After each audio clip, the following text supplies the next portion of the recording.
Buen día, bienvenidos. Bueno, conmigo vamos a ver juntos el tema de conjuntos inmobiliarios a través de por ahí una serie de filminas, de PowerPoint que nos van a ayudar a un poco dilucidar el tema plasmado en esta unificación civil y comercial que, como saben ustedes, tenía un proyecto original y luego a través tanto del Poder Ejecutivo como de la Comisión de Legislación General se han hecho algunas modificaciones de las cuales por ahí no estamos del todo de acuerdo, pero que va a ser nuestra legislación vigente en poco tiempo. Lo que nos toca a nosotros hoy analizar es conjuntos inmobiliarios y esta es una opinión, ¿no? Simplemente en aspectos que vamos a ver, opinión sobre esta nueva legislación que, como bien dijo el doctor Rosari, va a dar lugar a muchas otras opiniones, por lo menos doctrinarias, y luego el camino jurisprudencial correspondiente. Arrancamos con conjuntos inmobiliarios. Ah, se me filtró una...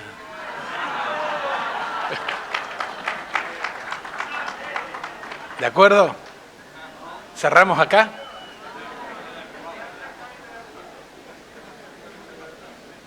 Y ya no quiere más, ya pasó esa filmina.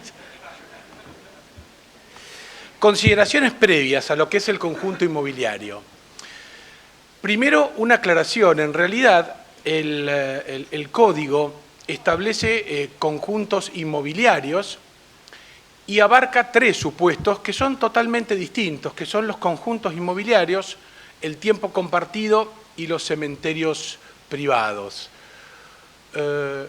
En realidad, la propuesta nuestra legislativa, yo soy coautor de esta parte del código y de otras también en cuanto a la elaboración, había sido denominarlas propiedades especiales, dentro de los cuales estuviera conjuntos inmobiliarios, tiempo compartido y cementerios privados. Ustedes van a ver que son tres derechos reales totalmente distintos, entonces pareciera ser que los primeros abarcan a los otros dos, y son tres distintos: conjuntos inmobiliarios, tiempo compartido y cementerios privados. Entonces, la primera aclaración, que si bien la denominación genérica es conjuntos inmobiliarios, este tema es uno de los tres derechos reales nuevos que regula la legislación.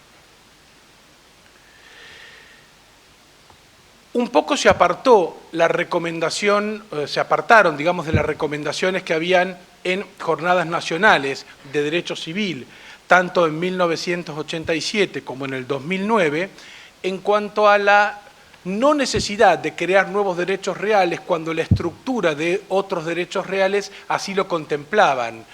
Y en principio, por lo menos mi elaboración, no creaba ningún derecho real, sino que consideraba al tiempo compartido como un derecho personal y al conjunto inmobiliario y al cementerio privado como propiedades horizontales especiales. Algo de esto hay, pero es clara y contundente la creación de estos nuevos derechos reales principales sobre cosa propia y que se ejercen por la posesión. Por lo tanto, tenemos tres nuevos derechos reales dentro de este numerus clausus. Por otra parte, hay en algunos casos una confusión entre lo que es el derecho real en sí en cuanto al concepto y en cuanto al objeto. Fíjense ustedes, el conjunto inmobiliario es el objeto de ese derecho real, entonces pareciera que se confunde con la denominación. Más aún el cementerio privado. Si nosotros vamos al listado del 1887, en sus incisos que crean a estos derechos reales, se está hablando del derecho real de cementerio privado, cuando en realidad es el derecho real de sepultura, que se crea que tiene por objeto al cementerio privado. Consideraciones previas que tenemos que tener en cuenta a los efectos de hacer un análisis más claro de lo que viene. El artículo 2073 nos hace una enumeración simplemente ejemplificativa de los casos o supuestos comprendidos dentro de lo que es el conjunto inmobiliario.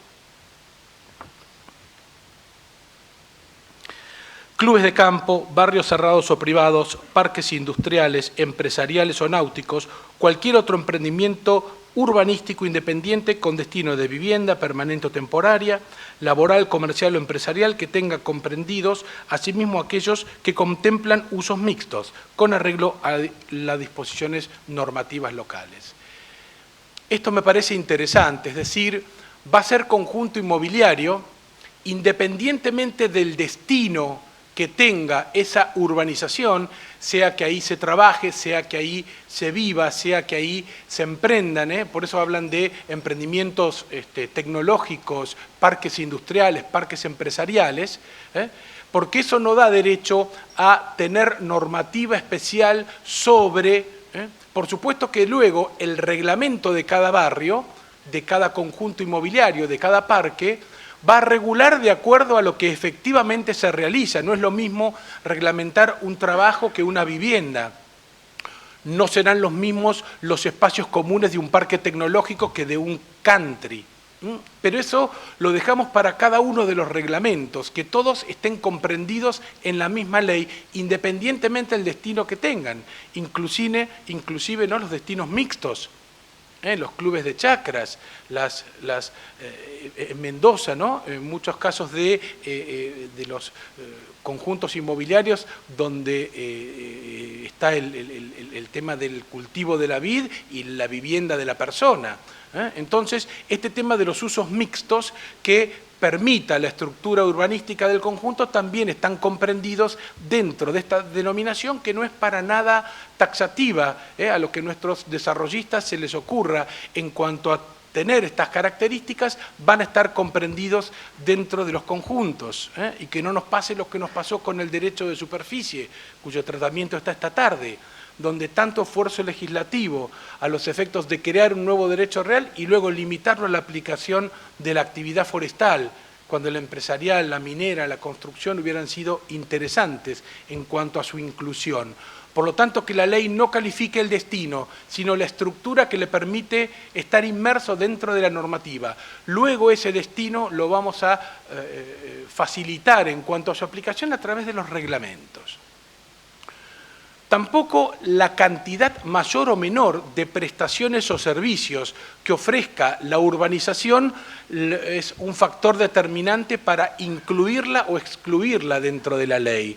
Entonces va a ser tan barrio cerrado, tan conjunto inmobiliario, un pequeño barrio de 10 lotes donde comparten un ingreso, una calle, una circulación de entrada y salida, algún pequeño espacio común donde funcione una plaza, sea a su vez cancha de fútbol 5, sea a su vez cancha de básquet o patinaje, como Nordelta, ya en la provincia de Buenos Aires, donde no solo se satisfacen estas necesidades de vivienda, sino también que hay sanatorios, hay colegios primarios, secundarios, hay supermercados, hay cines, hay paseos comerciales. Por lo tanto, esa también cantidad mayor o menor de prestaciones va a verse reflejada en un reglamento a los efectos de regular el hecho de compartir más cosas que en otro lado. Seguramente que ese barrio tendrá un reglamento muy chico y el otro tendrá prácticamente un libro, sobre todo cuando hay varios barrios conectados en cuanto a que pertenecen a esa misma urbanización. Por lo tanto, el primer artículo es claro en establecer en carácter ejemplificativo todos aquellos conjuntos inmobiliarios que integran, independientemente del destino que tengan, independientemente de la mayor o menor cantidad de prestaciones o servicios que ofrezca. Luego pasa a desarrollar cuáles son aquellos elementos comunes que me permiten a mí identificar a ese conjunto inmobiliario, que tampoco tienen carácter taxativo, sino ejemplificativo. Y esto ya viene de una gran elaboración doctrinaria, jurisprudencial y de mucha normativa, provincial, municipal, que se ha encargado del tema. Ahora lo tenemos, pero volcado en la ley de fondo, en la ley idónea para regular a los conjuntos inmobiliarios, a los derechos reales. Por eso me habla de cerramiento como primer elemento, entendiendo el cerramiento no solo como esa delimitación física del inmueble, sino también el control de ingreso y egreso de las personas a la urbanización. la existencia de partes comunes y privativas, es decir, partes, lugares o sectores en donde hay un común dominio exclusivo y excluyente y otras donde ese dominio se comparte, tanto en la titularidad como en el uso.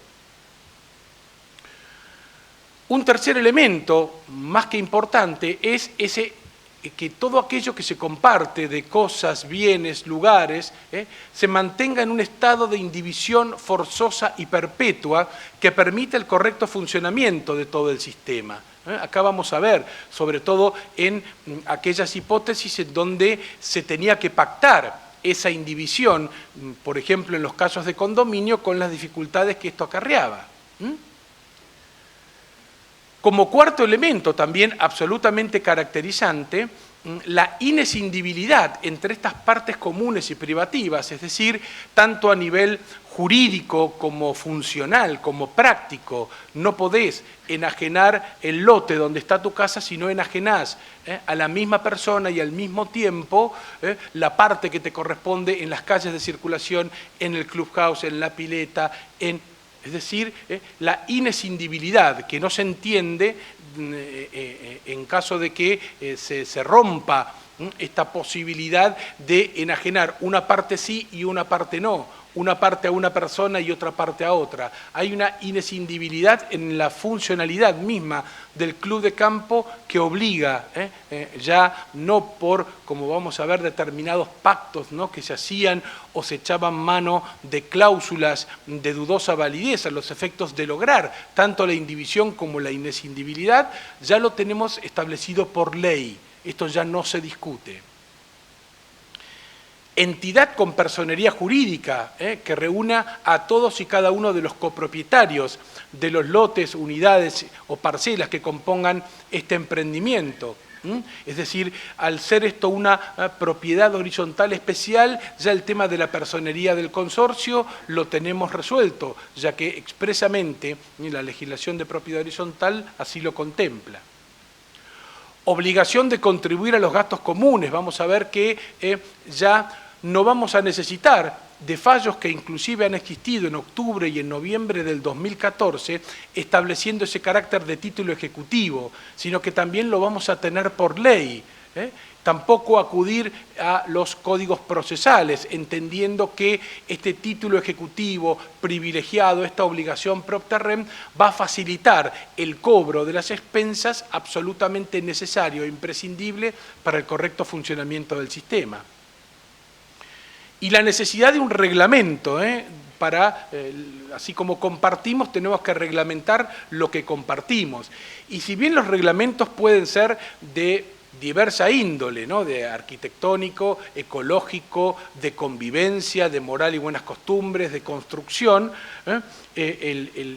la necesidad de contar con tres elementos esenciales de estos reglamentos que van a ser los órganos, que van a ser las limitaciones y restricciones a ese dominio y el poder de disciplina.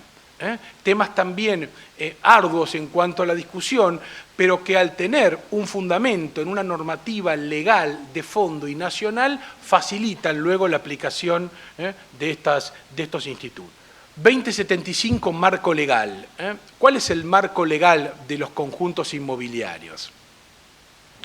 Por supuesto que se respeta y expresamente está establecido toda la normativa provincial y municipal, pero se respeta en la medida en que esa normativa provincial y municipal sea acorde a lo que legisla. El hecho de tener ahora una normativa de fondo permite a la provincia ocuparse de lo que le es propio y al municipio también. O un código de fondo le va a decir a Santa Fe qué zona tiene que ser rural o no rural. O un código de fondo le va a decir al municipio de Rosario si este conjunto inmobiliario necesita o no una cuestión de hidráulica, una planta de tratamiento o... Esa normativa sigue estando perfectamente vigente. Lo que pasa y lo interesante es que ya ninguna provincia ni ningún municipio va a necesitar avanzar sobre regular cuestiones de fondo que no le son competentes. Cuando una normativa provincial me dice que se pueden constituir derechos reales sobre unidades a construir, yo lo agradezco y mucho gremialmente porque me ha permitido escriturar barrios enteros. O ahora que el 947 decreto de la provincia de Buenos Aires me dice que el terreno no es común y para hacer una alta de la unidad funcional no necesito pedir el plano y la ratificación y los poderes irrevocables, sino simplemente el título de propiedad y el plano para esa unidad funcional, yo también lo agradezco y mucho, y ni que les digo los otros copropietarios. Pero no puede una normativa decirme que el terreno no es común cuando me lo dice una ley de fondo. En virtud de esto, creo que este ha sido uno de los principales motivos por los cuales nos animamos a legislar sobre el tema, de que lo que es de fondo se encargue el Código Civil y todo lo otro, tan o más importante que lo de fondo, sea analizado por cada provincia y por cada municipio. Es claro, 1887, inciso E, estoy frente a un derecho real principal sobre cosa propia que se ejerce por la posesión. Lo agrego al numerus clausus, lo agrego al listado de nuevos derechos reales de nuestro Código Civil y Comercial. Por lo tanto, esta normativa va a ser también marco legal principal y esencial en cuanto al conjunto inmobiliario se refiere. También se refiere dentro de este mismo marco legal que esto es una propiedad horizontal especial. Por lo tanto, le voy a aplicar la normativa del libro cuarto, título quinto. Es una normativa de propiedad horizontal especial, es supletoria en algunos casos y se aplica de lleno en otros. Vamos a ver los casos.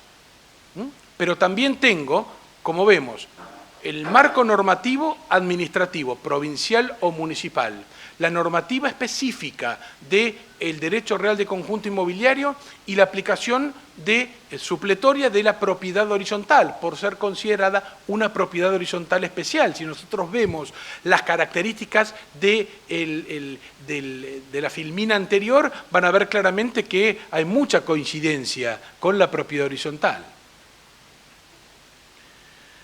Sí se eliminó lo que estaba previsto en el marco legal porque establecía que se podían organizar los conjuntos inmobiliarios como derechos reales con derechos personales o como derechos personales. Y ahí había una contradicción. Es decir, se había agregado un párrafo donde la contradicción estaba en que si yo estoy creando un nuevo derecho real, los conjuntos inmobiliarios a partir del 1 de agosto se van a tener que organizar como derechos reales de conjuntos inmobiliarios, no como un derecho real o un derecho real más un derecho personal. Por lo tanto, lo que es futuro, para eso ya se crea la ley. ¿Qué pasa con los preexistentes? Y acá ha habido un agregado insólito. Estamos buscando quién todavía lo agregó. De la necesidad de adecuación. Y el artículo debe adecuarse. La primera interpretación, por lo menos que yo hago, creo que habiendo consultado también parte de la doctrina, pero van a tener opiniones muy distintas, es que no hay que adecuar. Las razones en cuanto a la no adecuación de los derechos de las personas titulares de dominio de los lotes o de las parcelas, es que son derechos de propiedad constitucionalmente protegidos, artículo 17. Eso no se toca.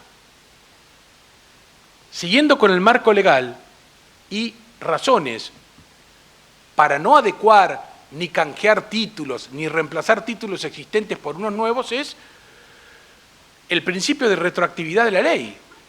El mismo artículo 7º del Código Unificado establece que las leyes se aplican para el futuro, es irretroactiva, salvo casos especiales en donde la ley indique la retroactividad.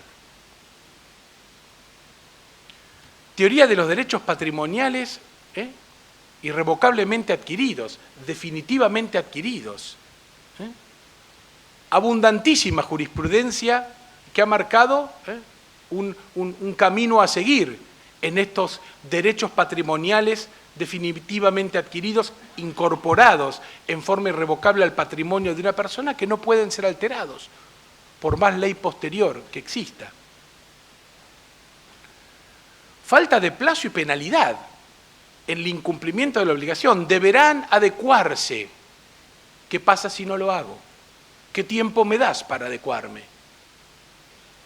Con lo cual queda como una obligación genérica. Desde el punto de vista de esta adecuación, por lo tanto, yo hoy tengo en claro que no hay que canjear títulos, no hay que asustarse en cuanto a que mis derechos van a caer o tengo que reemplazar mi título de propiedad por otro. Esto está definitivamente adquirido, esto está definitivamente claro, según mi entender, pero sí yo puedo hacer una adecuación, pero con aspectos operativos y reglamentarios de cuestiones o circunstancias positivas que este código me ofrezca para el conjunto inmobiliario que yo ya tengo. No voy a cambiar mi derecho de dominio por un derecho real de conjunto inmobiliario, pero quién sabe, puedo incorporar el régimen de invitados y de terceros, no propietarios que usen las cosas comunes. Puedo incorporar el régimen de expensas, aplicando específicamente los artículos del nuevo Código Civil para tener un título ejecutivo privilegiado.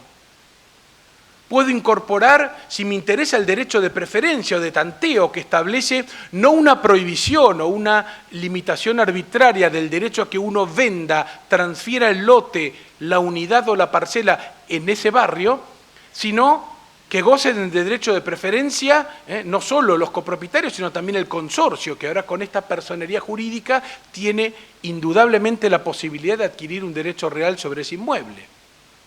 Por lo tanto, la adecuación es posible y yo le diría conveniente, altamente conveniente en algunos casos, pero que en ningún caso implica la alteración, la disminución, el canje, la desaparición del derecho real de dominio, de condominio que yo tenía ya plasmado en mi patrimonio, en mi escritura, en mi registro.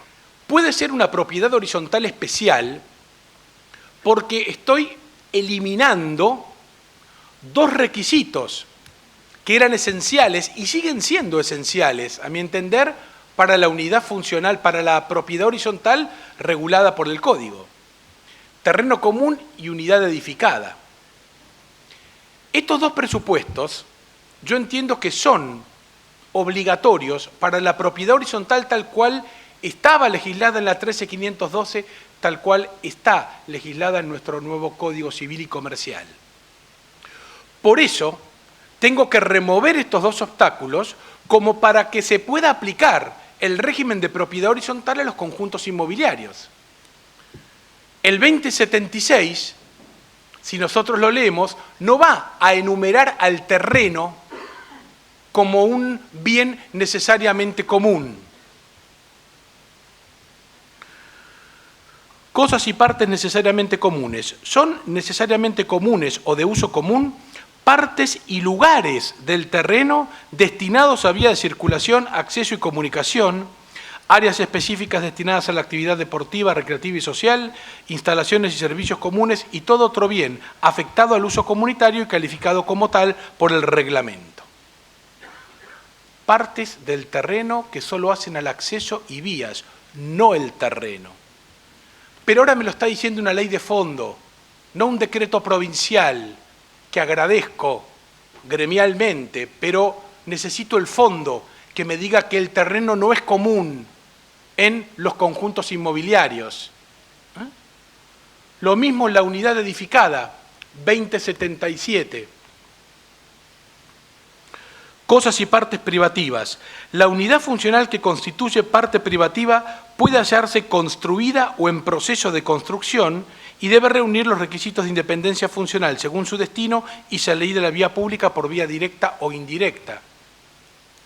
Acá realmente me comí a construir, me lo comí.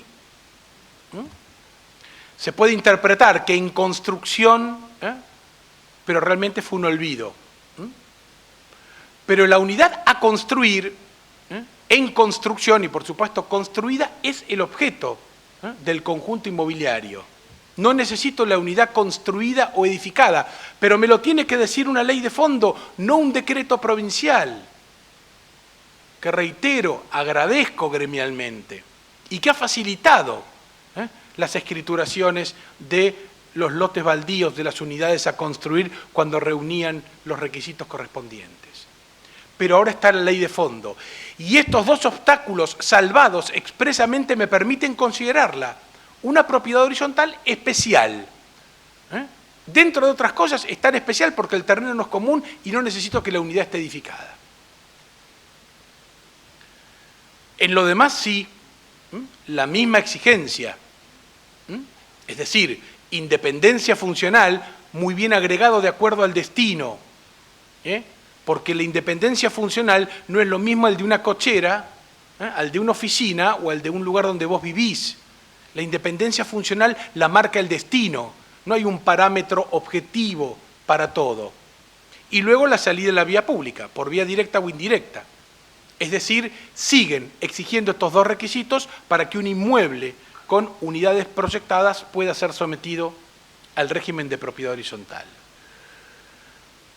Como decíamos, el reglamento va a establecer normativas de convivencia, valores ecológicos, arquitectónicos, que establezcan normativas de construcción, y toda limitación que se realice a los derechos reales de conjunto inmobiliario deben constar expresamente en el reglamento, ser transcriptos en las escrituras y tener la suficiente publicidad registral. Por lo tanto, todo aquello que limite tu derecho real de conjunto inmobiliario va a tener que estar claramente establecido. Esto nos facilita y nos aliviana un poco a nosotros en los poderes especiales irrevocables, en la constitución de servidumbres de dudosa validez, en la consagración de dominios revocables que solo aparecían en el reglamento y luego no se transcribían ni en las escrituras ni en los registros. Pero cuando esa persona iba a pedir un crédito hipotecario y el asesor del banco lo leía correctamente, le decía, señor, usted no tiene un dominio pleno, tiene un dominio revocable. Porque esta cláusula del reglamento usted la declara conocer y aceptar. De ahí la importancia del reglamento, tanto en propiedad horizontal como en conjuntos inmobiliarios. Fíjense ustedes, la frase, el reglamento integra el título de propiedad. Por lo tanto, nosotros escribanos, cuando viene alguien a vender un inmueble, tanto sometido a la propiedad horizontal como a un conjunto inmobiliario, tráigame el título y el reglamento. Y el análisis o estudio de antecedentes tiene que ser de ambos, porque se integran. Y, por lo menos, obligación de transcribir las limitaciones y restricciones a ese dominio, no solo con esa publicidad cartular del reglamento y de la escritura, sino ahí sí le estoy dando pautas al registro para que me lo inscriba. Le estoy mostrando el fundamento jurídico para que no sean ellos los que decidan que se inscribe o que no, que me parece muy bien. No todo tiene por qué tener acceso al registro, se desvirtuaría muchísimo esa función registral de oponibilidad y de publicidad si le pedimos que inscriba el horario del natatorio o la utilización del landry. Pero esto sí, porque hace al derecho real y esto proviene de una normativa de fondo. Luego la libre transmisión, es decir, este derecho de preferencia o este derecho de tanteo que en caso de ser escogido por este conjunto inmobiliario tiene que ser absolutamente reglamentado, en ningún caso puede impedirle al propietario vender, es un requisito previo. La tan discutida o el tan discutido derecho de admisión en este tipo de conjuntos inmobiliarios puede ser reglamentado. Acá lo que da la ley es un ejemplo. Mirá, si vos querés establecer un derecho de admisión que por supuesto no tenga causas o razones discriminatorias por raza, sexo, religión. Por club de fútbol podría ser, me parece interesante, un barrio racinguista. En principio no hay limitaciones desde ese punto de vista. Vos querés una admisión, yo te doy como ejemplo el derecho de tanteo, tan común en la estructura societaria. Yo te doy el derecho de preferencia, pero muy bien regulado, para que pueda ser ejercido. Por eso la obligatoriedad de la transcripción de estas cláusulas, tanto en el reglamento como en la publicidad. La cesión que se haga de las, vamos a ver, de todo lo que es lugares, partes, servicios y bienes comunes, siempre es personal y temporaria, nos afecta el derecho real el tener un régimen de familiares, de invitados o de terceros que usen las cosas. Por eso este artículo 2023 señala el carácter temporal y el carácter personal de toda cesión de uso que se haga de espacios, bienes, lugares y servicios comunes. Sabiendo de la importancia de el pago de los gastos para el correcto funcionamiento del sistema, es que se opta por la expensa y la expensa de la propiedad horizontal, porque para un crédito es bueno ser expensa. Si uno a un pibe hoy le pregunta de qué club querés ser, seguramente responderá no. Si vos le preguntás a un crédito chiquito qué quiere ser, te va a decir expensa, expensa. ¿Pero por qué? ¿Cuál es la ventaja de ser expensa para un crédito? Cobra antes que otros. Ese es el privilegio. Que cuando las cosas están bien, pero cuando las cosas no están bien, tener un privilegio es tener oro a los efectos de un concurso, de una quiebra, de una insolvencia. Y esto las partes no lo pueden determinar, ¿no? Qué fácil sería, ¿no? Si un mismo deudor pudiera asignar privilegios a sus acreedores. Acá provienen de la ley y el crédito por expensa lo tiene. No solo cobras antes que otros, cobras más rápido. ¿Y cuánto vale cobrar más rápido en nuestro país con la situación inflacionaria? A veces cobrar más rápido es cobrar. Por eso es que es un título ejecutivo, sin acudir a normativas procesales, sin acudir a correctos fallos judiciales, la ley. Es obligación propter rem, sigue la cosa independientemente en manos de quien esté. El abandono no te libera. No te gusta jugar al fútbol, ni al tenis, ni bañarte en la pileta común, no pisás el clubhouse, pero lo tenés que pagar igual. El abandono del uso no te libera. Por lo tanto, este crédito por expensa, sumado a las otras contribuciones y al régimen de familiares, invitados y terceros, va a permitir, pero ya no por el capricho de una comisión directiva, bien o mal ejecutada, sino por normativa legal, tener otras fuentes de ingresos, no solo a los propietarios respecto de las expensas y otras contribuciones, sino también respecto de familiares, de invitados o de terceros usuarios de estas cosas y lugares comunes. Admisión y exclusión, que eran temas y siguen siendo temas tan urticantes en los conjuntos inmobiliarios, asimilando la admisión a criterios discriminatorios y la exclusión a la prohibición de afectar un derecho patrimonialmente consagrado, porque ¿en qué consiste la exclusión? Puede haber un régimen de sanciones, pero no excluirlo del derecho de propiedad como sanción aplicable. Bueno, había proyectos que permitían la sanción de la venta forzosa cuando la sanción era grave, era reiterada, se habían agotado los trámites administrativos y se lo obligaba a vender en forma forzosa, por supuesto, con el correspondiente recurso judicial. Acá no se habla de tipo de sanciones, sino que se deja librado a cada uno de los barrios con sus propios reglamentos el régimen de sanciones a aplicar. igual que la admisión, se establece que el reglamento puede establecer limitaciones al ejercicio de este derecho de admisión, dando como ejemplo este derecho de preferencia. No es que se regulan exhaustivamente la admisión o exclusión, porque como ustedes vieron, no está dentro de los elementos necesarios para que una urbanización se transforme en conjunto inmobiliario, pero sí da pautas legales como para poder reglamentarlo. Ahora sí, con ese criterio de razonabilidad que establezca que la admisión se haga o se realice en base a criterios aceptables y que la exclusión, en caso de comprender una venta forzada, tenga todas las legitimaciones y defensas administrativas y procesales como correspondan, pero no abarca específicamente ninguno de estos dos temas en cuanto a ejemplificación sancionatoria. Vamos con tiempo compartido.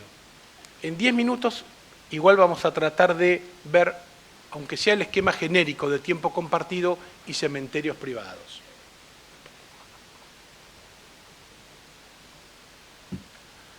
Normativa aplicable, capítulo 2, artículos 2087 a 2102. Ustedes saben que nosotros tenemos vigente una ley 26356, creo yo una muy buena ley de tiempo compartido, pero para hacerla compatible se han derogado expresamente los capítulos 3, respecto de la constitución del sistema, 4, contenido del contrato, 5, administración y 9, extinción. En todo lo demás es aplicable al tiempo compartido la ley 26356, cuya derogación es parcial, no como la propiedad horizontal, que se derogó toda, no como la prehorizontalidad, que se derogó todo. Acá queda vigente estos capítulos expresamente no derogados por nuestra legislación.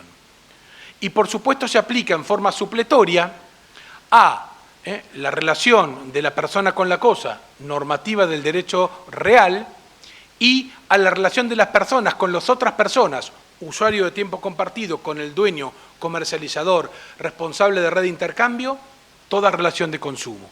Artículo 2100.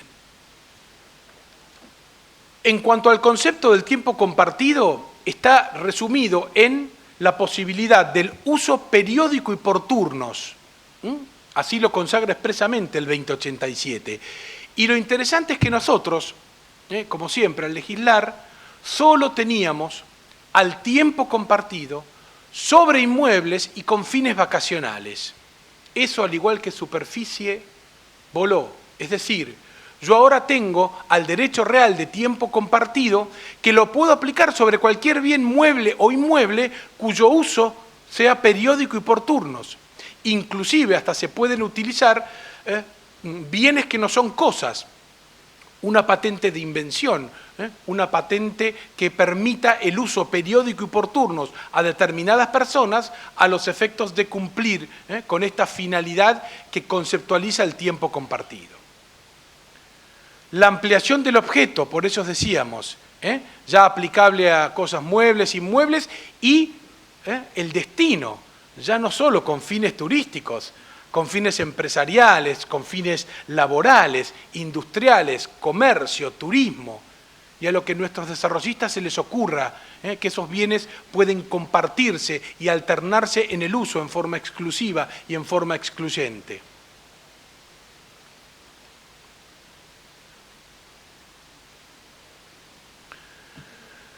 Naturaleza jurídica, normativa, otra vez es claro, 1887, inciso E, derecho real autónomo sobre cosa propia que se ejerce por la posesión, y un derecho real principal agregado al listado del 1887, de nuestro nuevo numerus clausus. Aplicación supletoria de los derechos reales, porque está consagrado como un nuevo derecho real, y aplicación supletoria de la normativa también de las reglas del consumidor, en las relaciones personales que se establezcan entre los sujetos.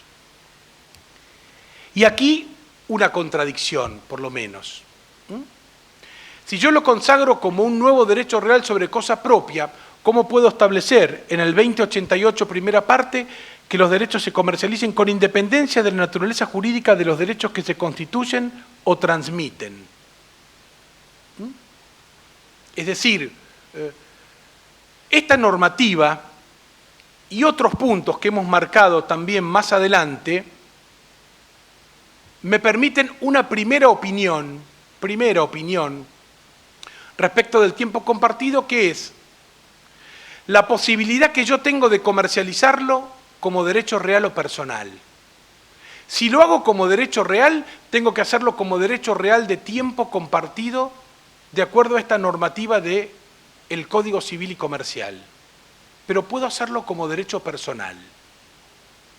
Yo entiendo que la opción está hoy en día vigente, porque se establece que yo voy a poder comercializar con independencia de los derechos que constituyo. Pareciera ser que el derecho real de tiempo compartido no es el único, el único marco, el único ropaje jurídico que puedo darle a la comercialización de este derecho.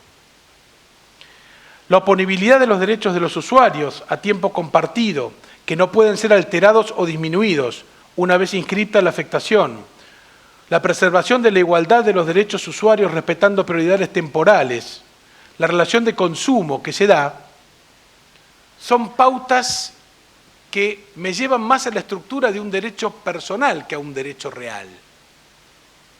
Lo tengo como derecho real, por lo tanto hay que respetar. Lo que entiendo es que la independencia de los derechos, más esta normativa y otra, la misma ley 26.356, me permitirían comercializarlo como derecho personal.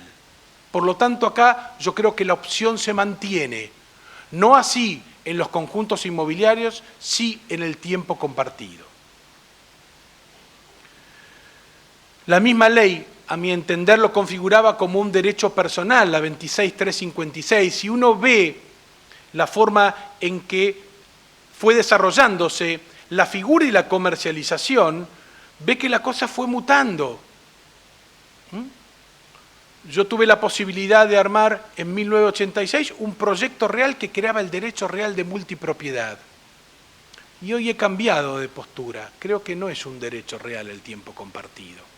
Si uno ve que ya no tengo una relación tan directa e inmediata con la cosa, porque la cosa puede estar acá, allá o más allá por la red de intercambio. Si yo ya no tengo esa semana fija del 1 al 7 de enero para utilizar ese departamento en Mar del Plata, sino que esto puede flotar en una época determinada del año. Si yo ya adquiero un sistema de puntajes, que son la mayor o menor cantidad de servicios que me prestan, seguramente si adquiero 5 puntos será con todos los servicios y todas las ciudades del mundo. Si adquiero, me estoy acercando más al servicio que a la cosa, estoy triangulando más mi relación con la cosa. Y esto es típico de un derecho personal, no tanto de un derecho real. Por eso creo que se puede comercializar en base a esta opción. La afectación sí o sí hay que hacerla, independientemente de comercialices derechos reales o personales. Es decir, la afectación es lo que va a permitir al titular del inmueble a ser afectado, conjuntamente con el desarrollista, a destinar este inmueble a ser comercializado por medio del régimen de tiempo compartido.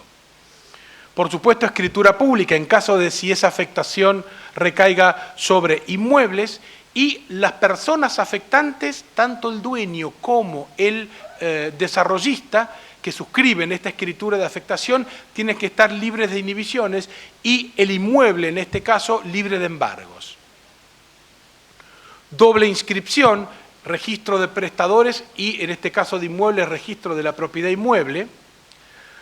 Previo a todo anuncio de comercialización, tema claro de defensa del consumidor, y los efectos de esta inscripción de afectación: prohibición de modificar el destino, oponibilidad total de los derechos de los usuarios, que no van a poder ser alterados o disminuidos una vez inscripta la afectación.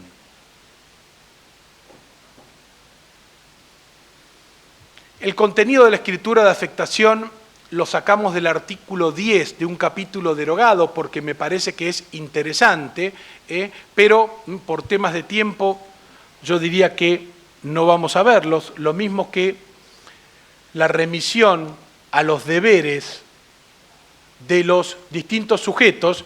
Basta con ir a los artículos para ver qué deberes tienen el emprendedor en el 2094, el administrador, figura fundamental, 2096 y 97, y los usuarios en el 2095.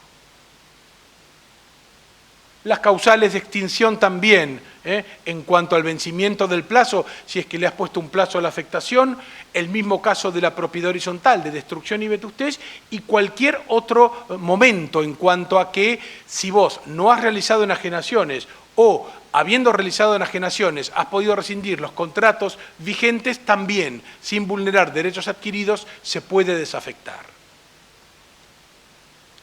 Cerramos con cementerios. Capítulo 3, el que le sigue, 2103 a 2113, 10 artículos.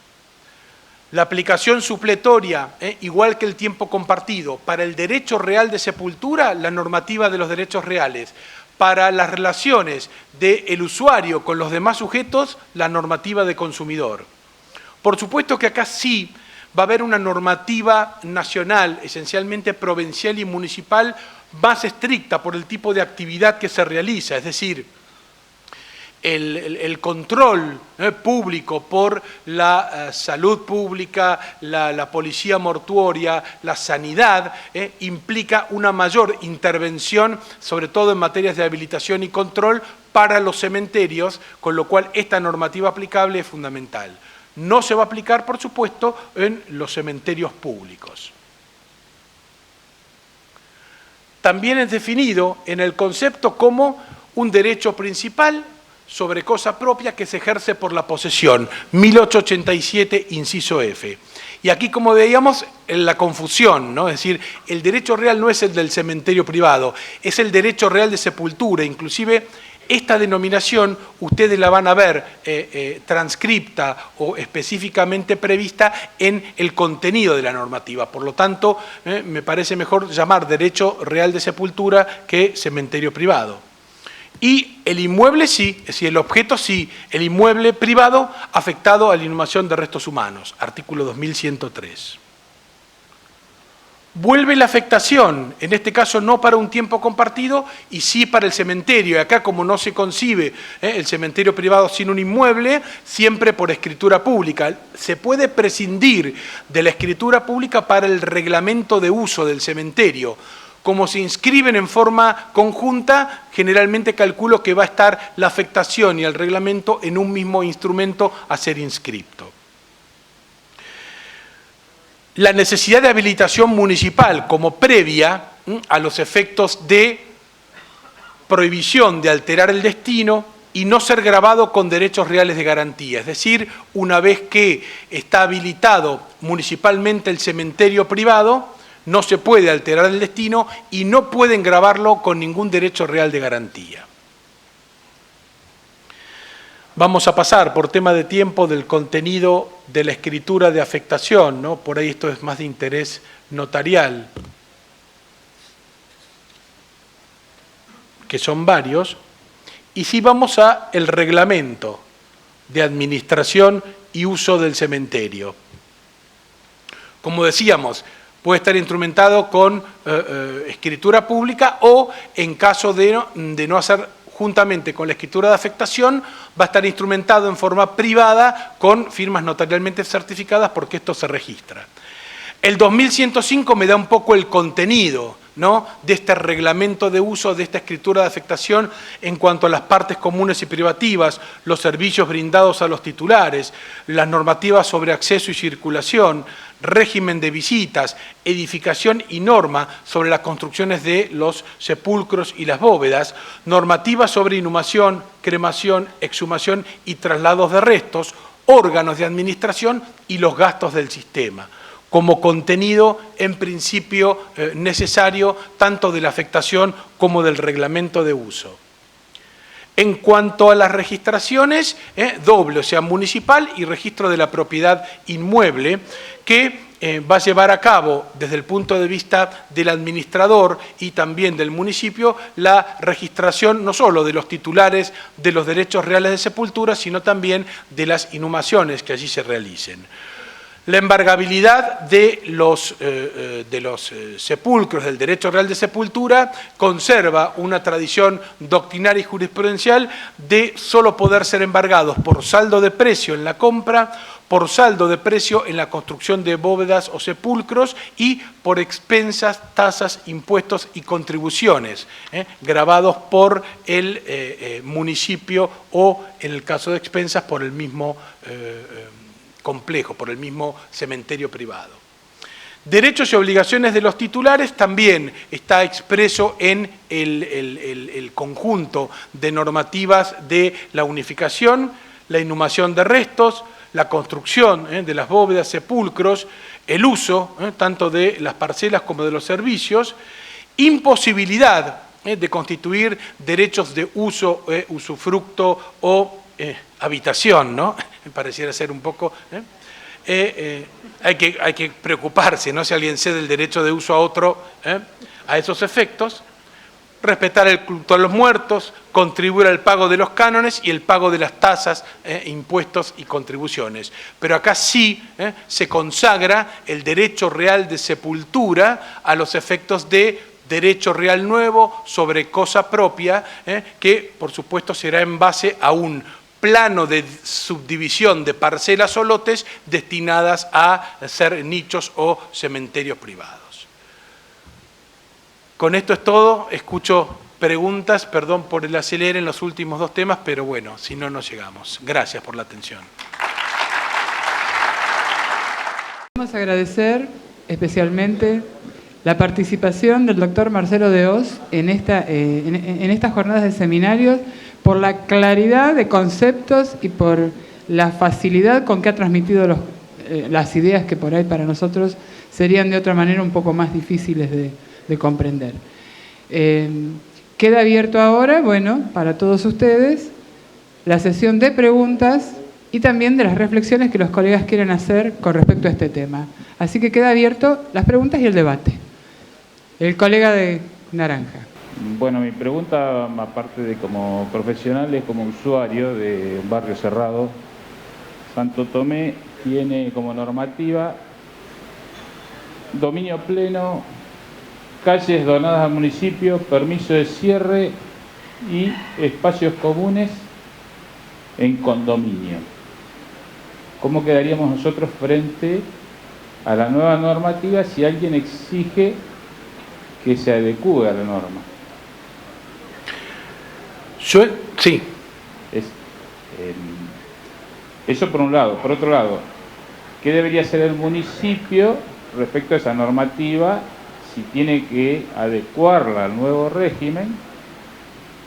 ¿Y qué pasa con las nuevas normas que se escriben en los distintos municipios de comunas? O sea, ¿qué tenemos que poner en una normativa, si directamente mencionar el código, o podemos tener esta variante, ¿sí?, que a mi entender pasa por encima del código, o sea, se sale de lo que dice el código respecto a los barrios cerrados?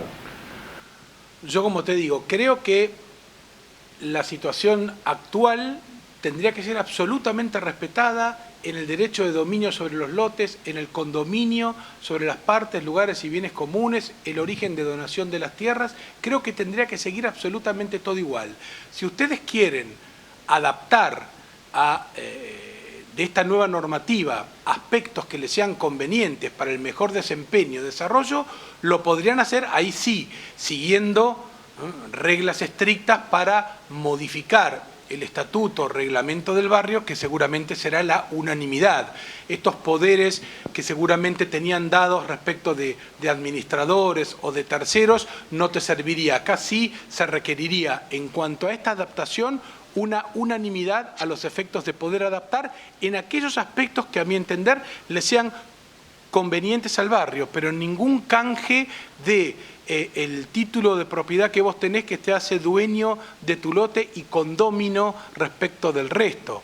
Por supuesto que puede también darse la posibilidad de que alguien quiera salir del condominio, Es decir, yo digo, bueno, quiero salir del condominio por entender que por ahí puede haber algún tipo de división, o que alguien pida la división, o que el pacto de indivisión no sea lo suficientemente perpetuo a los efectos de asegurarme a mí eso, pero en principio la adecuación no implica alterar los derechos adquiridos. Un segundito. Sería interesante que podamos... Voy a pedirles un favor. Desde acá se ve muy poco el fondo, porque la luz de los reflectores... Gracias. Entonces no veo con facilidad a los colegas que levantan la mano. Y los que están lejos les voy a pedir que si hacen el esfuerzo de asomarse un poquito para que los pueda ver mejor, si no, no va a ser una cuestión de no voluntad, sino que no los veo.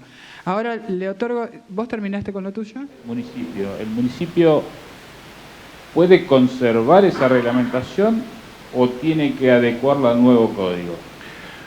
Yo entiendo que la reglamentación que dio origen a el otorgamiento de estas aprobaciones es derecho consolidado de todos. Eso no podría ser modificado. Estamos de acuerdo. No creo que tenga facultad de oficio, claro, es absolutamente para la de acá a los futuros, a los de que se empiecen a aprobar el 1 de agosto. Sinceramente, en Provincia de Buenos Aires hay algunos proyectos frenados que iban a hacer una división por geodesia, ¿no? División de lotes y parcelas, o por el 9404 de dominio más servidumbre más asociación, entendiendo de que si eso va a regir en un futuro, por ahí prever la subdivisión por este método.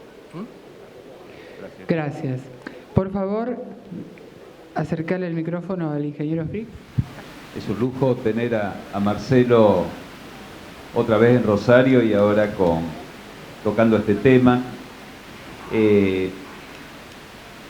Hay alguna cuestión que no me quedó del todo clara, ¿no es cierto?, en esto.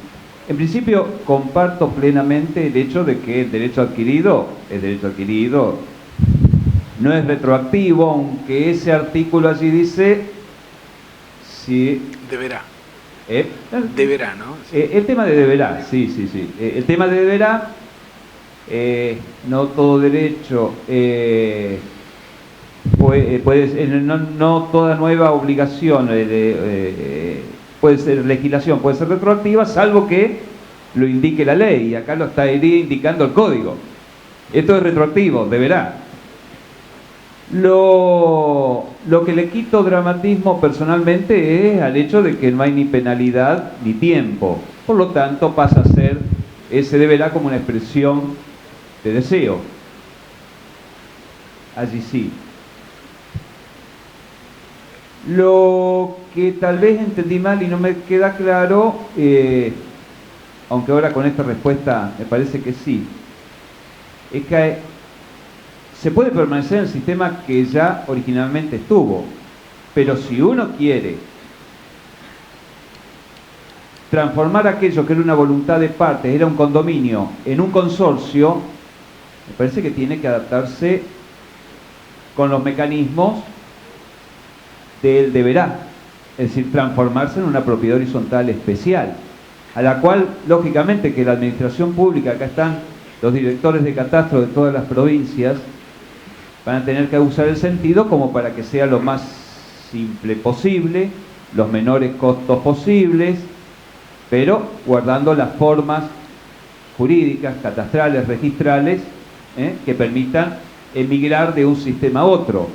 Yo se lo comenté cuando me tocó decir algunas palabras de que en Córdoba, el director de catastro García tenía una evaluación de que la opción de migrar de sistema,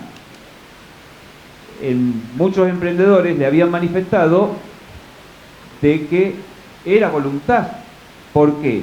Porque hay un aspecto que es el impositivo, que el consorcio de propietarios está exento y no las sociedades o todas las demás organizaciones, en la tributación de las expensas especialmente, ¿no? Eso por un lado.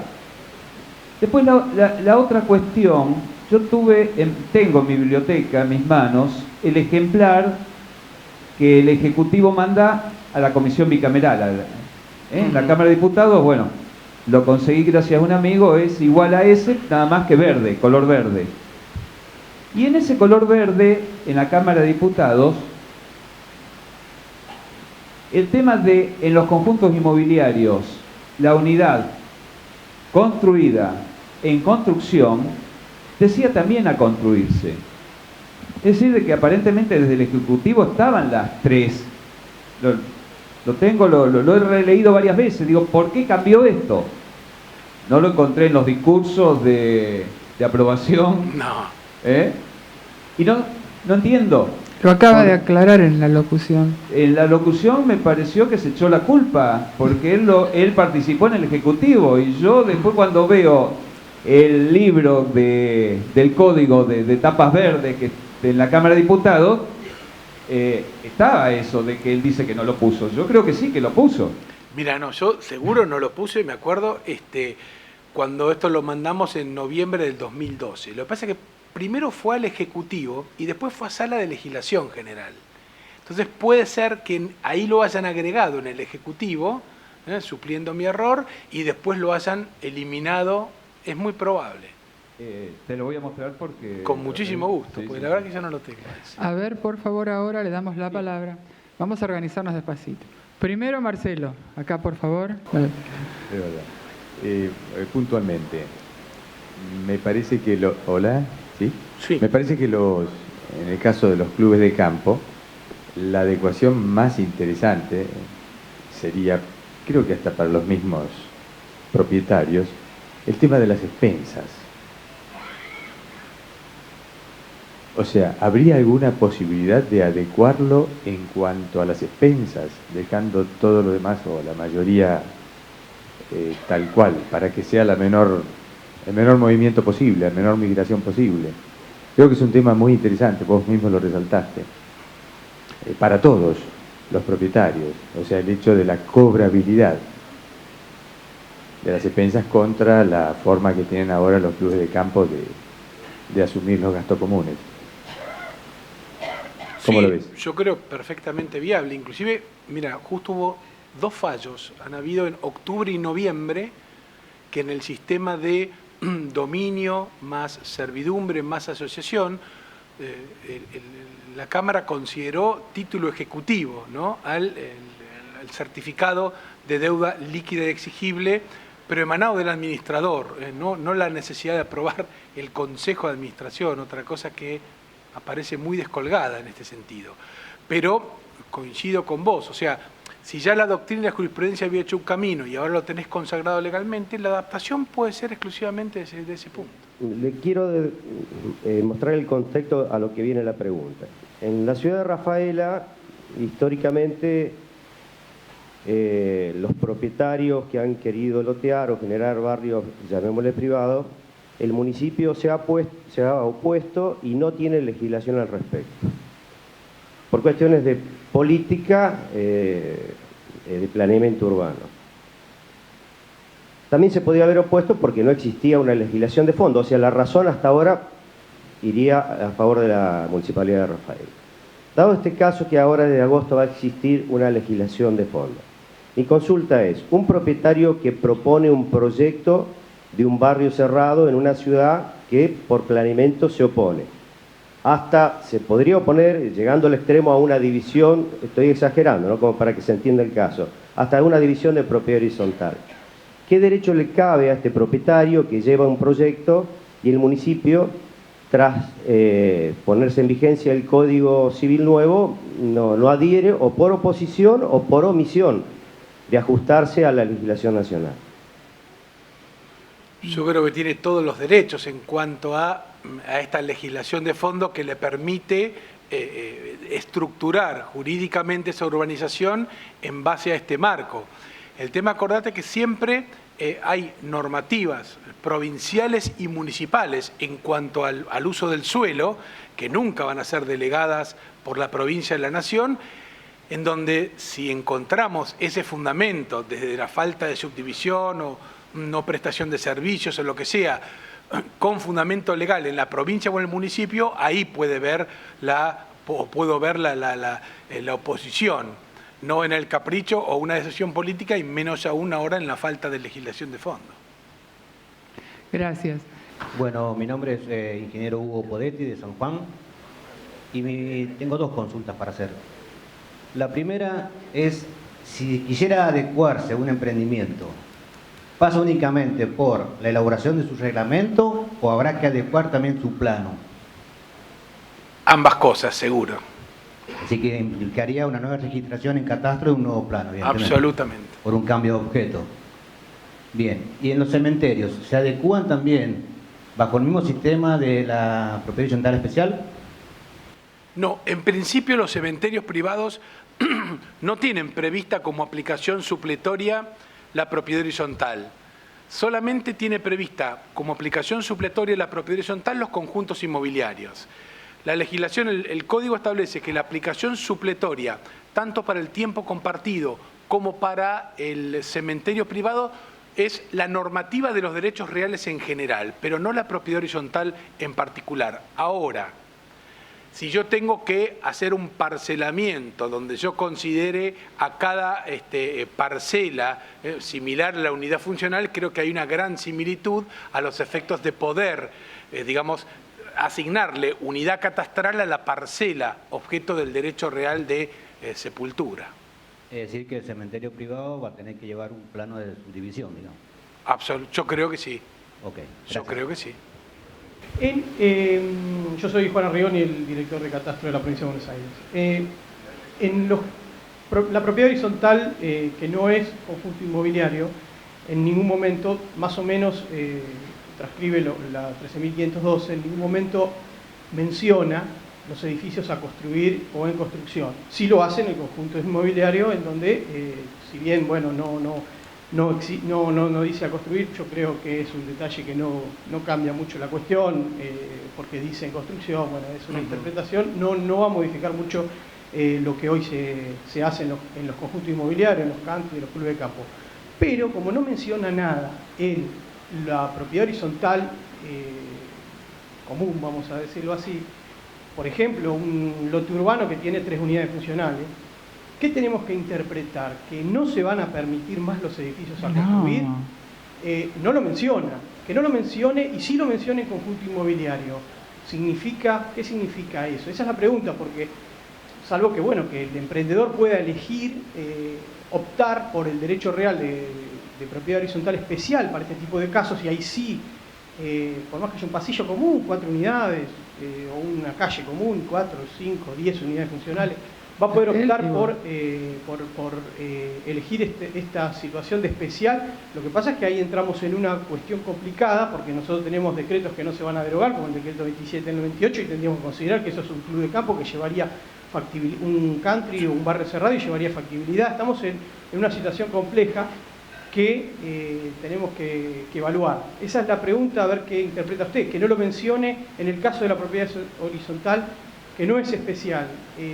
Podemos reglamentarlo como para que también funcione como es hoy en día, hoy es así, ¿no? Seguiría absolutamente como está, o sea, al no estar prohibido, a mi entender, el hecho de la unidad funcional a construir en un régimen de propiedad horizontal ajeno totalmente al conjunto inmobiliario, le permitiría aprobar los planos como estás aprobando ahora, creo, en Provincia de Buenos Aires 2489 del 63, es decir, utilizando ese decreto a los efectos de seguir considerando la unidad a construir como unidad posible de ser transmitida o de adquirir derechos reales, cumpliendo con los requisitos que el mismo decreto te ordena. Pero el hecho de no estar expresamente prohibida la propiedad horizontal y nada decir y prevista en los conjuntos inmobiliarios, no tiene para mí que llevarte a la conclusión de que está prohibido en el régimen de propiedad horizontal no afectado al conjunto inmobiliario. Muchas gracias. Gracias, sí, al caballero. Escribano, bueno, un gusto, como siempre, a través de los años, encontrarnos en estos eventos. Así es. Un placer poder escucharlo. Me permito, como abogado, soy Guillermo Magorno, abogado del Foro Rosarino, me permito humildemente discrepar en el aspecto de que algunas de las urbanizaciones que ya tengan su derecho adquirido o que estén conformadas bajo el ropaje jurídico que hoy tengan, puedan tomar ciertos aspectos que le puedan ser beneficiosos del nuevo código y descartar otros. Creo que ahí habría algún inconveniente, o sea, si estoy organizado de alguna manera, por ejemplo, dominio con dominio, y quizás no pueda, si no me someto a este nuevo tipo de derecho real, poder tomar, por ejemplo, la ejecutabilidad de las expensas o las restricciones al dominio en el reglamento. Creo que es un todo este derecho real inescindible, en mi humilde opinión. Y por otro lado, si quiere algún comentario después sobre esto, lo podemos hacer. Y el otro aspecto es, en este capítulo, la ley menciona permanentemente estas restricciones, ya sean edilicias o a los demás derechos reales de este tipo especial de derecho real, en el reglamento de copropiedad. ¿Cómo quedarían o qué opina del resto de los reglamentos que generalmente se utilizan para establecer estas restricciones, como por ejemplo el reglamento de edificación, de áreas verdes, de usos? ¿Deberían ser registrables por esto de la oponibilidad o debería volcarse necesariamente todo dentro de un reglamento macro de propiedad? Esos dos puntos. Yo creo, bueno, lo que vos pensás respecto del otro no me parece interesante, ¿eh? O sea, que creo que es una opinión muy válida el decir o adecuás todo o no adecuás nada. Derechos reales, orden público, voluntad de las partes, o sea, creo que es una opinión absolutamente válida. Otra por ahí es la mía en cuanto a los derechos adquiridos, pero sí otras cosas que hagan la operatividad del sistema, eso sí, con las mayorías y las formalidades exigidas para esa adecuación. Por eso es perfectamente válido lo que opinás. Desde el otro punto de vista, sí, yo creo que sería más que conveniente, por lo menos, reunir en algún tipo de reglamento, se llame uso, convivencia, etcétera, todo aquello que sean limitaciones y restricciones específicas a tu dominio, ¿no? Es decir, sería más que conveniente, sobre todo en aquellos que tienen tantos reglamentos de uso de cosas comunes, de la pileta, del clubhouse, de aspectos arquitectónicos en cuanto a la construcción, reunir en un solo cuerpo aquellas limitaciones o restricciones a tu dominio específicas, digamos, que hagan a tu dominio, no el horario de natación, porque esta vez no puedo utilizar la pileta, pero no hace a el dominio patrimonialmente, no más a la comodidad de un mejor o menor uso. Entonces habría que hacer una verdadera selección de esas limitaciones, porque, como decíamos, el registro, digamos, no te va a inscribir cualquier cosa en cuanto a cuestiones de mero recreo, comodidad, pero sí cuestiones que limiten a tu derecho, como ser, decíamos, este pacto de preferencia o derecho de tanteo, ¿no? Pero sería conveniente, sí, reunirlas en un solo cuerpo o en parte de un solo cuerpo. En realidad no son preguntas, sino que me parece que está más cerca de aclarar el tema. Para constituir una propiedad horizontal, sí o sí, previamente construido con certificado final de obra y planos conforme a obra. No hay otra forma. Para propiedad horizontal especial, construida o en construcción. A construir, no. Yo creo que sí, a construir sí. ¿Bajo qué norma? Porque no lo prohíbe. Por la interpretación extensiva de esta unidad en construcción, que se puede interpretar como que incluye a construir. Claro, también podemos considerar, podríamos considerar que está el proyecto incluido en la voluntad de construir. La norma dice construido o en construcción. Correcto. Podríamos interpretar en construcción a construir. Eso es lo que yo entiendo. No sería necesario que elaboráramos, por ejemplo, el Consejo Federal de Catastro con la Federación Argentina de Agrimensores, un proyecto para presentar pidiendo se agregue a construir. Como poder hacerlo no estaría mal, digamos, no lo veo mal. Ahora, en cuanto a la operatividad y a los tiempos legislativos, lo veo difícil, ¿no? Para el año que viene, por ejemplo. Para el año que viene. Y la tercera aclaración. Sí. Respecto a lo que preguntó el colega aquí de la cuarta columna hacia atrás, más o menos en la sexta, séptima fila, la norma dice que se puede hacer un barrio privado, pero el municipio dice no lo permito. El municipio lo que podrá decir es, te pongo estos condicionantes, terreno de 5 hectáreas, luminarias como la de la cancha de Racing, césped sobreelevado con una plataforma que sube y baje en determinado horario, pero no me puede decir que no. Absolutamente. Me puede poner condicionamientos que sean a lo mejor excesivos, que tampoco podrán ser vergonzantes porque si no lo podré voltear. Claro. O sea, puedo yo como emprendedor Sí. emprenderlo. El municipio me tendrá que poner cosas lógicas, pero puedo encararlo. Absolutamente. Nada más. La señora, por favor. Buen día. Buen día, Alicia. Yo soy Alicia Puerta de Chacón, abogada, vengo de Mendoza. Marcelo, te quiero felicitar, como siempre, tan claro. Y bueno, contar con esta posibilidad de hacerte preguntas. Porque, bueno, en mi provincia hay un decreto que prohíbe aplicar la propiedad horizontal a los barrios privados y a este tipo de urbanizaciones privadas. Me da la impresión que lo que se ha dispuesto en el nuevo código ha sido pensando en provincia de Buenos Aires y en otras provincias que han utilizado analógicamente la propiedad horizontal y que es para legitimar esa situación. Pero las provincias que no la hemos podido aplicar estamos en un estado crítico. ¿Cómo lo vamos a hacer? Entonces, la pregunta del millón es esta.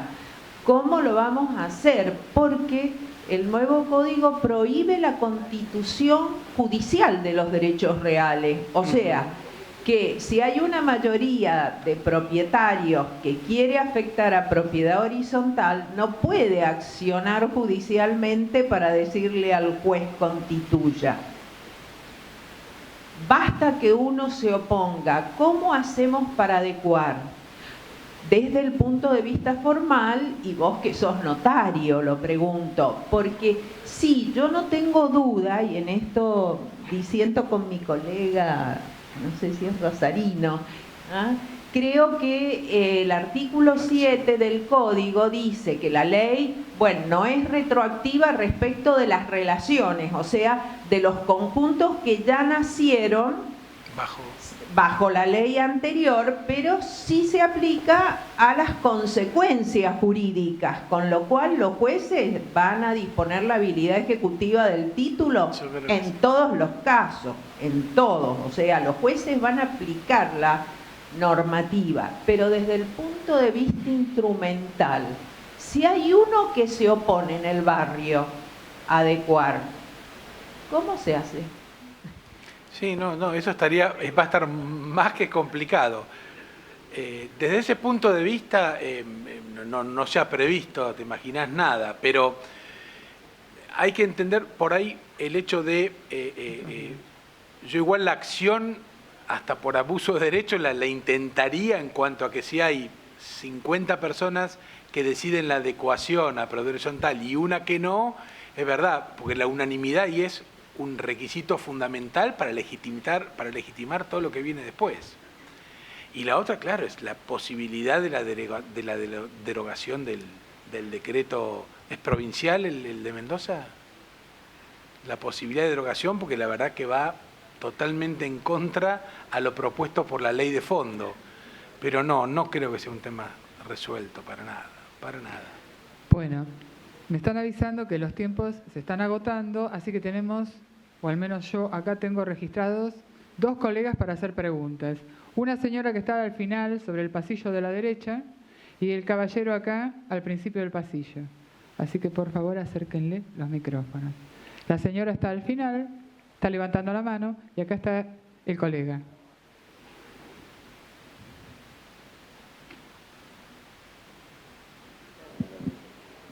Sí, Ana Crowe, de Provincia de Buenos Aires. 2 preguntas puntuales. En Provincia de Buenos Aires, como menciona la doctora en Mendoza, existe el decreto 27 del 98 por el cual se están aplicando a los barrios cerrados los loteos. En este momento existe un registro de urbanizaciones privadas que es obligatorio y en el cual se encuentran con factibilidad final inscriptos urbanizaciones que aún no se encuentran con plano de mensura aprobado porque falta culminación de obras, pero sí tienen todos los proyectos de obras aprobados, que es la condición para poder figurar en el registro público de la provincia y poder proceder a firmar boletos de compraventa dentro de la norma de defensa del consumidor. En ese caso, el loteo no va a estar aprobado antes del 1 de agosto. ¿Qué pasaría con la legalidad de ese loteo? Esa es una pregunta y hago la otra, si ya después yo cierro. El otro tema es la ley de propiedad horizontal actual. Lo primero que dice, el edificio se somete a propiedad horizontal. El edificio nombra específicamente y a partir de ahí la obligatoriedad de que haya un plano de obra aprobado. Eso es lo que hizo que por ahí se encareciera la posibilidad de hacer los loteos, las urbanizaciones cerradas por la ley de propiedad horizontal, proyectando algo que tenía no solo el encarecimiento para el urbanizador de una obra de presentación de planos que no se iban a hacer, sino también la vinculación de un profesional de la arquitectura que tampoco iba a ejecutar una obra porque después cada propietario iba a presentar su propia obra. Entonces, ¿hay alguna posibilidad por ahí dentro de la norma de que dentro de la norma provincial se prevea con la forma de redactar el plano, las unidades funcionales con destino a vivienda? Y el problema lo veo, sin estar aprobado el plano de obra, con las restricciones del caso, que lo diga el reglamento y demás, el problema lo veo es si no dice que pueden ser a construir. Por eso avalo la moción del colega que decía que, aunque sea, empiecen las leyes complementarias a pensarse, que debiera haber una ley complementaria donde se prevea el a construir, porque hoy acá nosotros podemos discutir mucho, pero en la justicia discuten ustedes no, los abogados, y los abogados, según a quien defiendan, van a ser de un lado o el otro. Bueno, desde el primer punto de vista, habría que ver esa urbanización, la que vos no tenés aprobada por la nueva ley y que no va a estar aprobada antes del 1 de agosto, por lo menos yo tuve un caso de agrimensores que me habían consultado, le digo que esperen, que no sigan adelante con el proyecto pese a que habían avanzado. El hecho de que no se hayan firmado boletos de compraventa también, o sea, no tenés derechos adquiridos, no reales, sino personales en este caso, patrimonialmente, con lo cual puede ser que se obligue a replantear los proyectos en base a el marco jurídico de la nueva legislación. Son esas situaciones límites o medias que complican. Desde el otro punto de vista, sí, como te digo, o sea, si yo fui el primero que dije que, digamos, realmente me había comido a construir en cuanto a la posibilidad legislativa, yo igual creo que se puede interpretar a construir dentro de en construcción, como por ahí otras falencias. Por supuesto que no es lo ideal, si estás creando una nueva legislación, empezar a interpretar en favor de estos proyectos la terminología que no está, pero creo que es perfectamente válido el hecho de incluir la terminología a construir dentro de lo que es en construcción, sobre todo desde el punto de vista, claro, jurídico, por ahí desde el punto de vista de planimetría o de agrimensura no es lo mismo, pero no creo que se pueda obochar un proyecto provincial o municipalmente por la falta de la terminología a construir, cuando en realidad las unidades estén proyectadas a construir. ¿Sí? ¿El colega? Sí. Agrimensor Alejandro Navarro, del Catastro de Tucumán. Bueno, era simplemente insistir sobre el mismo tema, porque generalmente los country, los barrios cerrados, surgen o nacen, digamos, sin ningún tipo de construcción. Le dicen la única construcción que tienen es la infraestructura y solamente las partes comunes de entrada y demás. Entonces, en función de eso estaríamos realmente los catastros con un inconveniente importante. Creo que sí deberíamos intentar desde este momento, a través del Consejo, de buscar de hacer algún tipo de legislación donde incluir esa omisión que tan claramente nos ha expuesto acá el doctor. Así que es algo que nos parece importante, porque además pienso de que con este nuevo código tenemos dos tipos de propiedad horizontal. Una que es la tradicional, digamos, donde el terreno es lo común, ¿verdad? Por eso también disiento por ahí con algunas otras cuestiones donde la propiedad horizontal se hace sobre edificios construidos, la tradicional. Entonces, esas pH o esas cuestiones que por ahí se hacen en algunas provincias deben estar, creo que se apartan de la ley porque deben estar construidos para recién poder afectar al régimen. Y en el caso de los country es donde estamos realmente desprendiendo lo común del terreno, donde ya podemos tener parte de terreno propio, digamos, de alguna manera. Entonces es la gran diferencia de lo que es una tradicional con una propiedad horizontal especial que intenta perfeccionar. Quería hacer esa aclaración porque me parece que es importante y vamos a tener esos inconvenientes por ahí en los catastros. Perfecto, Gracias. muchas gracias. Si ustedes me disculpan, acá, aunque ya sé que el tiempo corre, hay una colega que, por favor, le acercan el micrófono. Muchas gracias. Perdón, una aclaración nada más por si esto de que es semántico prácticamente, a construir o en construcción. ¿De qué porcentaje de construcción está hablando? No. No dice nada. Por lo tanto, poniendo 3 ladrillos, si tenemos el 0,003% de la construcción iniciada, salvaría eso. Creo que en este caso el concepto está bancado. Inclusive en una opinión se consideró que el amojonamiento de lo que iba a ser la unidad funcional era... Es inicio de construcción, es inicio de obra. Por supuesto. Creo que esto realmente no amerita tanta diferencia. Gracias. No, vamos. Debemos adherir a este concepto. Bueno,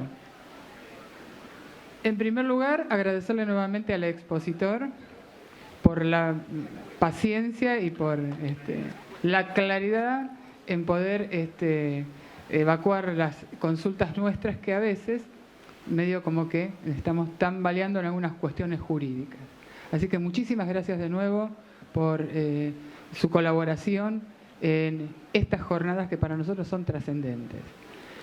Por otro lado, me han solicitado que redondee una cuestión, más que nada a título personal, diría yo, porque la evaluación que puedo hacer es personal.